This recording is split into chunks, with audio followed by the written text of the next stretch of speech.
pulis at matingali ng mga suspect na di umano'y nagnakaw ng tricycle. Bukod pa sa kaibang itsura nito, kulay ng buhok, at sirang tsinelas, nahirapan din silang makausap ng matino si Romano Mateo. Imported ang tabas ng dila nito. I'm not stealing the tricycle. I asked permissions from the owners before I take it. Di raw niya ninakaw ang tricycle at nararabasihan ang bintang sa kanya. How can we accuse people without further investigation? On side by side, because in a triangle there are 3 sides, right? And on the 4th side there are 4 sides.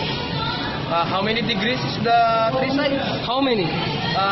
36 degrees.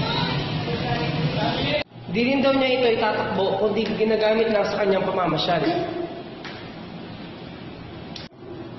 Ngunit ayon sa gwardya, nagpapalusot lang daw ito.